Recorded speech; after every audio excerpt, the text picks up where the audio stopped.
7h32, estamos de volta com Sagres Sinal Aberto, aqui comigo Rubens Salomão, com a Jéssica Dias e também com Cileide Alves. O diretor-geral da OMS, Organização Mundial da Saúde, Tedros Ghebreyesus Adhanom, qualificou como muito preocupante o salto no número de novas infecções da Covid-19 e mortes aqui no Brasil. Em uma coletiva de imprensa lá em Genebra, o Tedros Adhanom ainda disse que o país, o Brasil, vai ter de ser muito sério diante da nova situação e destacou como os novos casos dobraram em menos de um mês. Para falar sobre essa segunda onda da doença, a gente está em contato agora com o pesquisador Domingos Alves, que é responsável pelo Laboratório de Inteligência em Saúde da Faculdade de Medicina da USP, da Universidade de São Paulo de Ribeirão Preto. Professor Domingos Alves, obrigado pelo contato com a gente aqui em áudio e vídeo. Bom dia. Bom dia. Bom dia. Eu que agradeço aqui o convite. Prazer ter o senhor com a gente aqui. A preocupação do Tedros Adhanom, da OMS com o Brasil, é justificada? Os pesquisadores por aqui também entendem que essa segunda onda é preocupante, professor? Sim, com certeza. Inclusive, o alerta dado por ele, né, sobre a seriedade do que está se passando hoje no Brasil e a seriedade com que tem que ser encarado isso, em particular pelos gestores, né?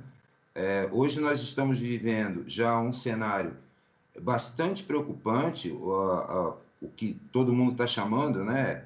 Eu, inclusive, de uma segunda onda, né? Na verdade, é uma segunda onda de aumento de casos, ou seja, o Brasil sempre manteve um número de casos bastante alto, bastante elevado, teve uma tendência recente, particularmente no final do mês de setembro e durante o mês de outubro, de queda do número de novos casos e voltou a subir agora de uma maneira bastante intensa.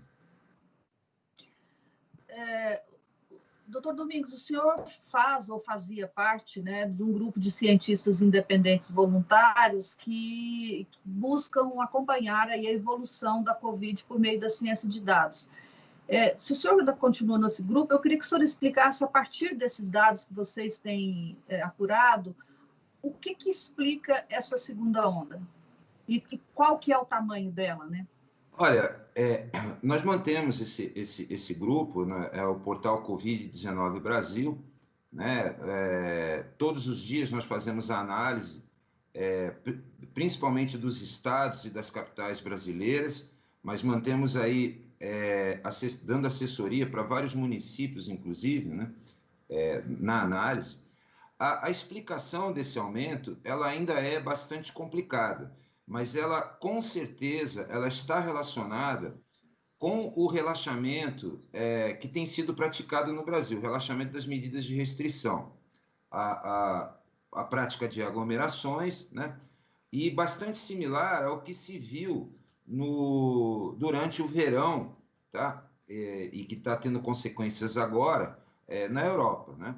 Ou seja, as medidas de restrição começaram a ser relaxadas, as pessoas começaram a se aglomerar em bares e academias. Vamos lembrar que, recentemente, um artigo da Nature, né, publicou os lugares com maior possibilidade de você se infectar. E bares e academias foram os que tiveram maior chance, né, de você, ao frequentar, se infectar. Também, por exemplo, as pessoas começaram a viajar mais nos feriados, feriado de setembro, feriado de novembro, né? Esses são os motivos, né, que com certeza levaram a esse aumento, né, esse aumento da intensidade do número de novos casos que está sendo observado hoje em vários estados brasileiros. Pois nacionalmente, eu estava vendo ontem, o número de casos cresceu, me parece que 31% na média móvel, e o de mortes praticamente ficou estável, em menos 2%. Esse movimento, ele começou quando? Quando? Esse de subida do número de casos? Essa é uma excelente pergunta, na verdade. Só para vocês terem uma ideia, lá no dia 6 de outubro, primeira semana de outubro, né, o Brasil tinha um indicador, que é a taxa de transmissão, o RDT, né, perto de 1. Né, e Nesse caso, a contribuição para esse número já alto, né, mas ainda abaixo de 1, eram de 4 estados. 4 estados brasileiros contribuíam, ou seja, tinham um RDT acima de 1, uma taxa de transmissão maior que 1. Ontem, só para vocês terem uma ideia, o RDT brasileiro está acima de 1 já por mais de 14 dias, né? Está com um valor alto. Ontem estava em 1,17 o RDT, e 24 estados, tá, e capitais contribuem para esse RDT alto. Ou seja, ontem e hoje, nós temos 24 estados com uma taxa de transmissão acima de 1, sendo que desses 24 estados, 21 estados estão com essa taxa de transmissão acima de 1 há mais de 14 dias. Só para você ter uma ideia, hoje existem 6 estados brasileiros e capitais em que o número de novos casos por dia já é maior do que o número de novos casos que estava sendo praticado na tal da primeira onda, lá em julho, tá? Até o final de julho, começo de agosto, né? Então, assim, essa reversão, né? Agora ela está acontecendo disseminadamente em todo o Brasil. Quer dizer, um indicador isolado para o Brasil, que é uma média de todos os indicadores de todos os estados e capitais, ele não tem um significado muito específico, mas quando ele começa a aparecer como uma média que está sendo praticado em vários estados e capitais, isso começa a ficar bastante preocupante, né? Particularmente, uma coisa que é importante assinalar é que esses números, né, eles começaram a aumentar, na verdade, em meados de outubro, tá? O que é mais adstringente ao se ver o aumento desses casos é que a partir do final de agosto, então, todo mês de setembro, mês de outubro e o mês de novembro, o número de testes no Brasil começou a diminuir de uma maneira sustentada, tá? Quase que institucionalizada nos estados. Ou seja, os estados brasileiros começaram a diminuir o número de testes. Ora, veja bem, ao diminuir o número de testes, é de se esperar que se diminua o número de casos observados. E de repente, lá para meados de outubro, já se começou a ver um aumento sustentado do número de novos casos. Dessa maneira, como eu te falei, disseminado em vários estados e capitais brasileiros. Alguns estados mais no interior, mas a grande maioria, tá, com um aumento sustentado e bastante importante nas capitais. Então, pode ser que tenha relação com isso, o aumento de casos. Houve uma queda dos exames, voltou a subir, consequentemente, voltará a ter mais casos. Poderia ser isso?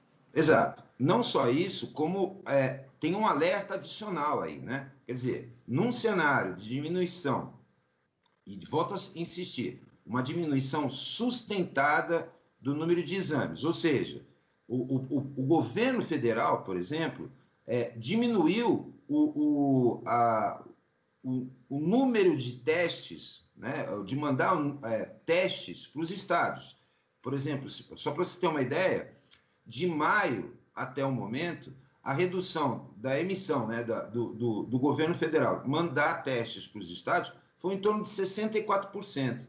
Né? Quer dizer, nesse cenário, então, eu posso aferir com certeza, tá, de que o que nós estamos olhando hoje, ou seja, esse aumento de casos que tem sido observado hoje, disseminado em praticamente todo o Brasil, deve ser um número muito maior. Por quê? O número de testes reduziu, certo? Não era esperado você ter um aumento de casos, como a gente está observando, inclusive já de internações, que são as consequências do aumento do número de casos, da transmissão, tá?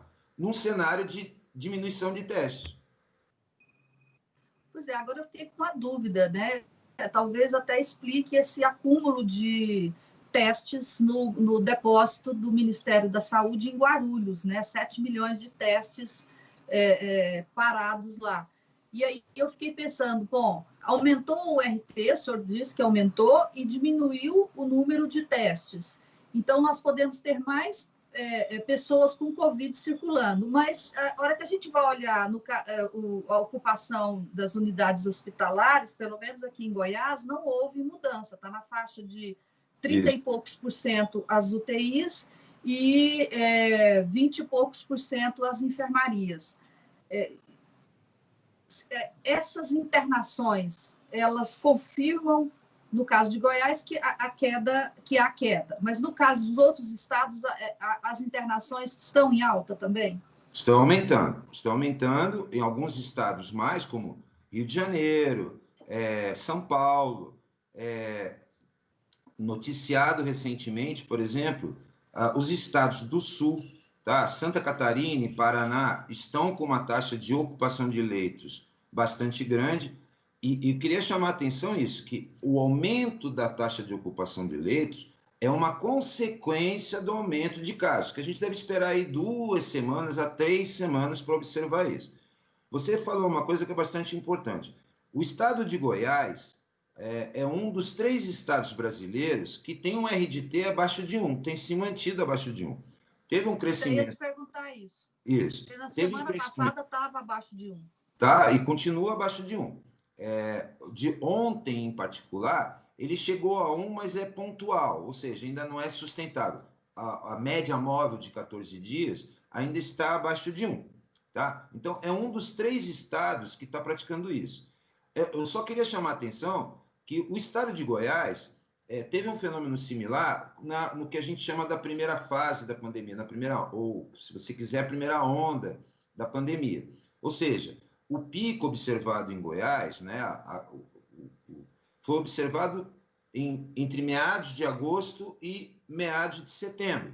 Né? Ou seja, é um estado, a região centro-oeste, né, foi uma região que ela veio a posteriori do que estava sendo praticado nas epidemias em outros estados. O que é de chamar a atenção agora é que tanto o estado de Tocantins, tá, como Minas Gerais, os vizinhos, né, e principalmente Mato Grosso do Sul, tá, já estão praticando RDTs, né, números bastante elevados. Por exemplo, a taxa de ocupação de leitos no Mato Grosso do Sul já está bastante elevada, que é um perfil diferente do que tinha sido observado na região centro-oeste na primeira fase da pandemia. Então, esse é um momento... Veja, esse é um momento de alerta muito grande. Alguns estados estão aumentando a taxa de ocupação de leitos, né? Então, como eu falei, hoje nós temos cenários de bastante emergência, como São Paulo, Mato Grosso do Sul, os estados do Sul e Rio de Janeiro, mas a grande maioria dos estados que já estão com uma taxa de infecção alta ainda não tem uma taxa de ocupação de leitos preocupante. Está aumentando, mas não é preocupante. Mas esse é o momento, né, de tomar providência, diferentemente do que foi feito na primeira fase, na primeira onda. Eu queria lembrar que a grande maioria dos gestores, durante a primeira onda, vinham a público, né, fazendo uma política de enxugar gelo. Né? Em que sentido? Olha, está aumentando o número de casos, está aumentando o número de internações, então eu vou aumentar o número de leitos. Né? Como falando para a população a seguinte coisa: você pode ficar doente que eu te garanto uma vaga aqui no leito. Tá? Esse é o momento, porque nós estamos olhando o que está acontecendo na Europa, estamos olhando o que está acontecendo nos Estados Unidos, é o momento de começar a se tomar providências, inclusive providências que podem ser bastante relevantes para não ter que fazer adoção de lockdown ou medidas mais drásticas, tá? Para a população, inclusive porque a população já está saturada, né, com essa pandemia, né, rolando aí já há 9 meses dentro do país. Pois é, doutor Domingos, eu queria só entender um pouco sobre isso. Na primeira onda, foi dito que Goiás, o Centro-Oeste como um todo, ele retardou, né, o pico da doença por causa da localização geográfica. E também nós somos uma região com a menor densidade populacional, isso também tem reflexo. E aí, ela chegou mais tarde, porque primeiro ela entra pelas cidades que são aeroportos, ou, né, a porta de entrada aí, e depois ela chegou no Centro-Oeste. Só que agora o vírus já está aqui. Isso. Né? Ele já espalha internamente. O que explica que o nosso R de T continua abaixo de 1 nesse momento, que não precisamos mais esperar o vírus entrar nas nossas fronteiras, que ele já está aqui nas nossas fronteiras? Olha, por isso, porque você explicou perfeitamente. Vocês têm uma densidade populacional menor, vocês têm portas de entrada que não têm uma frequência muito grande, como, por exemplo, estados do Nordeste, por causa do turismo, ou mesmo capitais como São Paulo, Rio de Janeiro, por causa dos negócios, por causa do tamanho das capitais, né, e tudo mais. Isso explica o retardamento na primeira onda e explica também o retardamento agora. Tá? Vocês estão ainda em declínio do número de casos e, principalmente, uma coisa interessante, do número de óbitos aí. Tá? Agora, dado isso, a segunda coisa que você falou também é extremamente importante. O vírus ele já está instalado nos lugares. Ou seja, o que mostra que nós estamos numa situação mais preocupante do que da primeira onda. Como está sendo observado agora nessa segunda onda, o vírus se espalha mais rápido, com mais facilidade nos estados. Quando a gente viu lá a primeira onda, você vê claramente que a curva, né, de ascensão de novos casos, por exemplo, ela tem uma inclinação menor. Né? Por quê? Porque ela começa praticamente nas capitais, aí depois ela começa a se disseminar a partir de estradas, etc. e tal. Para o interior, isso já aconteceu. Então, hoje os estados eles estão com um maior risco de disseminação do que tinha antes. Então, o cenário, por exemplo, do entorno hoje de Goiás é um cenário que indica que é um momento de começar a tomar precauções para evitar essa segunda onda no estado. Isso, por exemplo, olha, é interessante, com tudo que se observou na Europa, né? Vários países, né, entrando numa segunda onda, fechando, adotando lockdown, fazendo medidas de restrições mais severas. A Irlanda começou a subir na segunda onda e controlou rapidamente. Ela foi um dos países europeus, e a Irlanda tem um viés importante como um centro turístico. Tá? Ela controlou rapidamente. Por quê? Quando ela começou a observar o aumento de casos na Europa, ela adotou restrições, inclusive aeroportuárias, tá? E ampliou o número de testes no país, de maneira a pegar as pessoas que estavam ficando infectadas, né? Rastreando os contatos dessas pessoas e isolando essas pessoas. Quando você olha a curva da segunda onda dos países europeus, você vê que a Irlanda foi um país que saiu ileso dessa segunda onda. Outro país que aconteceu isso também foi Israel. Pois é, a Fiocruz está prevendo que a segunda onda em Goiás vai chegar no início da primeira semana de janeiro. O senhor está falando de tomar medidas, citou esses dois países aí, Israel e Irlanda. Mas o senhor também admitiu que a população já não está com paciência para a quarentena, né? Lockdown nem se fala. E eu pergunto para o senhor, quais são as medidas que os estados podem tomar, Goiás, que tem esse intervalo aí de um mês, que podem ajudar no controle dessa segunda onda? Eu tenho defendido a seguinte coisa, não só Goiás, como já ainda vários estados que já estão com essa onda crescendo, né, que não pode ser que não haja necessidade de tomar medidas de restrição mais drásticas, desde que se amplie o número de testes. Tá? Por exemplo, tanto a Irlanda, né, como outros países, quando começaram a observar a segunda onda, eles começaram a ampliar o número de testes de maneira exacerbada. fazendo o protocolo preconizado pela OMS, que seria os testes, o rastreamento dos contatos, certo? Ou seja, testou, alguém deu positivo, eu vou atrás da família, das pessoas que tiveram contato com essa pessoa positiva, tá? E faço um protocolo de isolamento.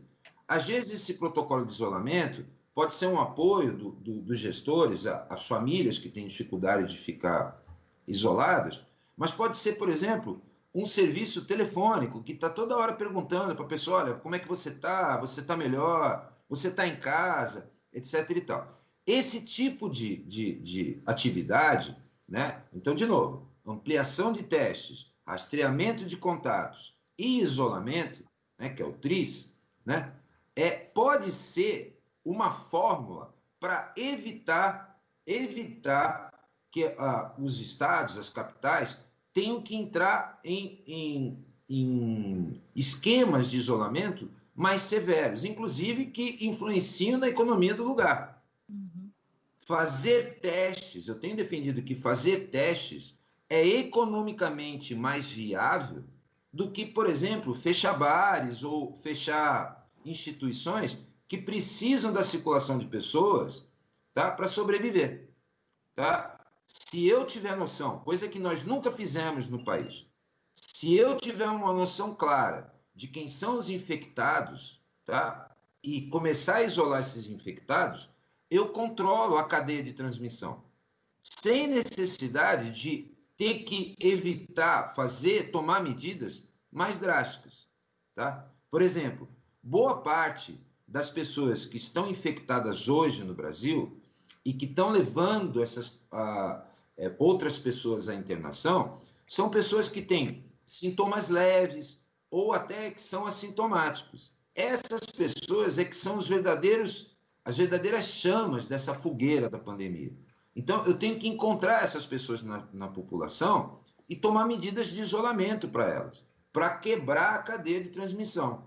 Volto a insistir, isso é muito mais barato, tá, do que eu ter que colocar uma legislação emergencial para controlar as consequências do que eu estou vendo da pandemia.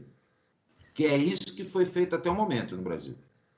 Bom, o senhor disse que a partir de outubro houve uma diminuição dos números de testes no Brasil todo, que eles começam a voltar a subir agora em outubro. Em Goiás também houve essa redução do número de testes nesse período? Olha, eu não estou com o número de Goiás aqui efetivamente, tá? Vou te dar um exemplo. Uma coisa que eu monitoro aqui é o número os resultados positivos por número de testes. Para você ter uma ideia, o estado de Tocantins é o que tem a maior razão entre casos confirmados e número de testes. Chega a 100%, às vezes mais que 100%. Tá? Ou seja, quando você tem essa razão muito elevada, significa a seguinte coisa, que você só está testando pessoas internadas. Tá? Então, se você tem poucas pessoas internadas, você está fazendo poucos testes. Tá? Então, esse é o caso de Tocantins. Tá? Alguns outros estados estão com essa taxa em torno de 60%, 50%. Mas a média brasileira, para todos os estados, ainda é maior do que 30%. Ainda é maior do que 30%. Não tem nenhum estado abaixo de 20% nessa taxa. Isso significa que a grande maioria dos estados está testando as pessoas internadas. Só.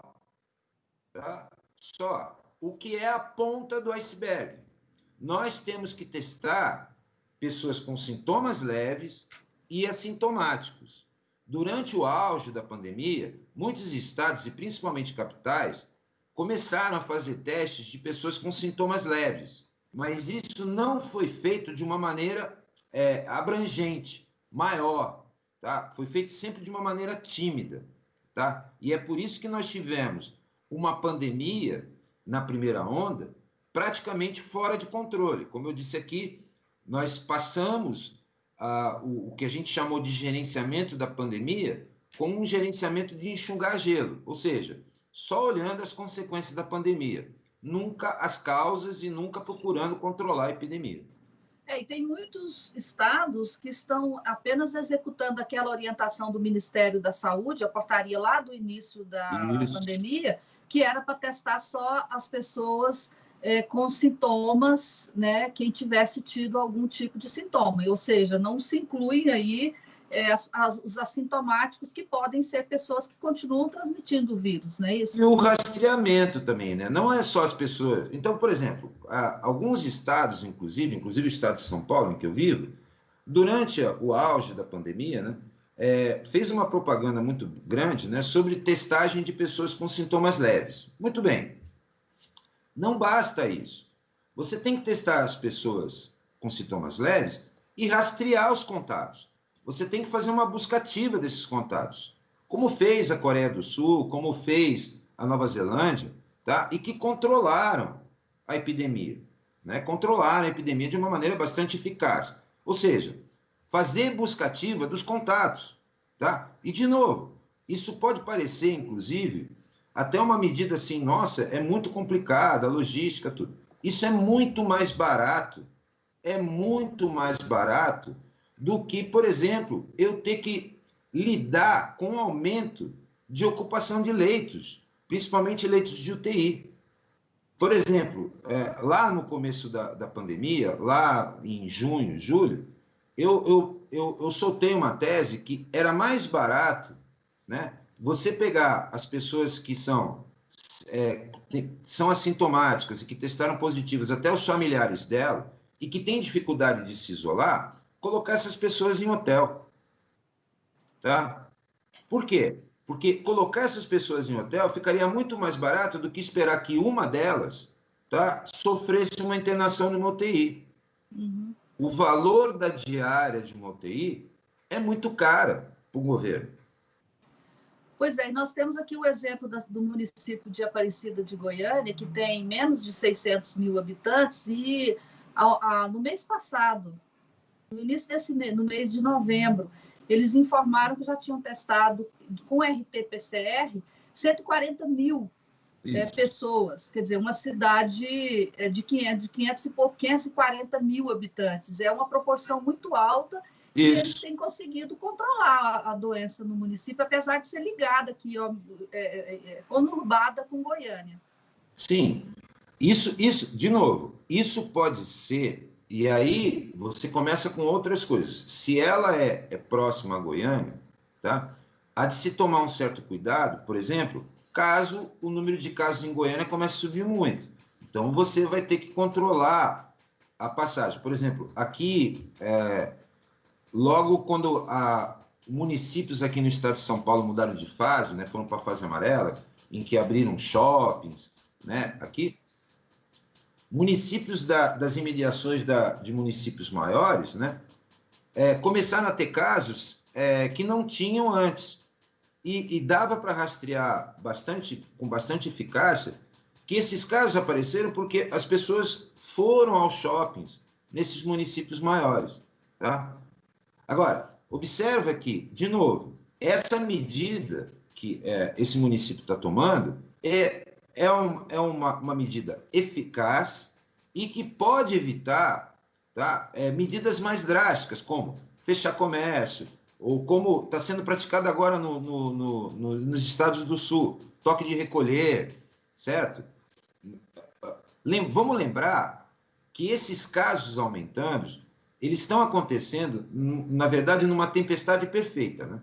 Por quê? Nós saímos das eleições municipais e estamos indo diretamente para as festas de final de ano, tá? Em que os gestores, principalmente os gestores municipais, vão sofrer uma pressão bastante grande, tá?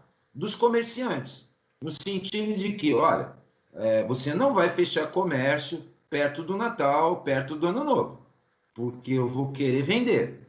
E se eu não vender, isso daqui pode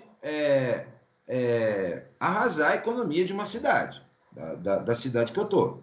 E os gestores municipais, em particular, vão sofrer esse tipo de pressão. Então, esse aumento de casos ele ainda é preocupante por causa disso. Quer dizer, Se começar a aumentar muito as internações, tá? Não vai ter muito o que fazer. E aí não dá para esconder caso, não dá para esconder óbito, como já se viu que se faz aqui no país. Tá? Porque internação você não consegue esconder. Então, por exemplo, essa medida que você falou, desse município em particular, é uma medida que ela é bastante eficaz e, em se mantendo, pode evitar que o município entre na segunda onda. Desde que se controle essa relação com Goiânia, né? Exato. Ó, aqui no estado de São Paulo, tem um município que ele é bastante pontual. A gente estava monitorando esse município lá no começo da primeira onda, que é Campos de Jordão, que é uma cidade turística, tá? E o prefeito ali, ele enfrentou, inclusive, o comércio, né? Não abrindo, mas eles mantiveram, durante toda a pandemia, até hoje, né? Eles não tinham muito dinheiro, inclusive, para fazer testes, né? Mas, fazendo uma busca ativa, colocando, né, nas entradas, né, da cidade, né, pessoas para questionar, olha, você veio fazer o que aqui? Posso medir sua temperatura? Posso te ligar enquanto você estiver na cidade para saber como é que está o seu estado de saúde? Tá? Então, medidas de rastreamento de uma possível pessoa que está trazendo o vírus para dentro da cidade. Isso também é eficaz. O município particular de Campos de Jordão, apesar do apelo turístico que o município tem, ele não teve uma epidemia, tá, como outros municípios da mesma região, por exemplo. Pois quem está nos ouvindo nesse momento, doutor Domingos, é o prefeito de Aparecida de Goiânia, o Gustavo Mendanha. Ele passou uma mensagem aqui para nós, dizendo que a sua posição é perfeita, que ele está fazendo testagem em massa com monitoramento de doentes e orientação permanente.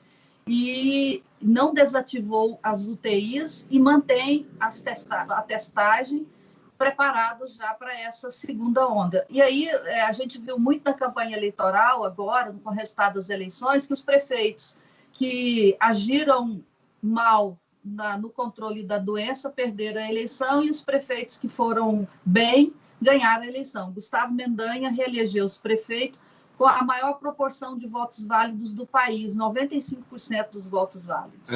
Tem relação, então, né? Sim, com certeza. Essas medidas, por exemplo, essas medidas adotadas, tá? Se elas forem adotadas de uma maneira, como uma estratégia, tá? Inclusive regional, veja, essa estratégia ela é preconizada pela OMS a ser tomada de maneira regionalizada.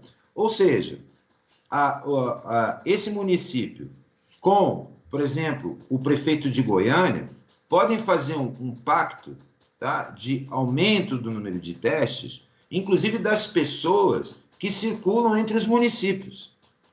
E isso feito em grandes centros pode reverter o quadro de infecção em um município. Como reverter? O número de pessoas infectadas novas vai diminuir de maneira sustentada. Não tenha dúvida. Bom, doutor Domingos Alves, eu acho que a gente já tomou muito seu tempo, a conversa foi boa, extremamente esclarecedora, e acho que a gente, com isso, pode alertar aí, né, os gestores, especialmente aí quem está tomando posse, para essas medidas agora, que ainda tem esses 30 dias, no caso de Goiás, né, para conter essa segunda onda. Professor, muito obrigada pelas suas informações e pelas contribuições aqui específico, né, com o ouvinte de Goiás. Eu que agradeço a oportunidade de estar aqui com vocês, tá bom? Bom dia para vocês e bom trabalho. Bom trabalho, obrigada. Bom dia. Obrigado, professor, pela entrevista. É o responsável pelo Laboratório de Inteligência em Saúde da Faculdade de Medicina da USP, lá em Ribeirão Preto, o professor pesquisador Domingos Alves. Entrevista aqui exclusiva, portanto, ao Sagres Sinal Aberto, ao Sistema Sagres de Comunicação Íntegra. Destaques dessa conversa sobre segunda onda com um pesquisador, né, da USP. Você confere no sagresonline.com.br.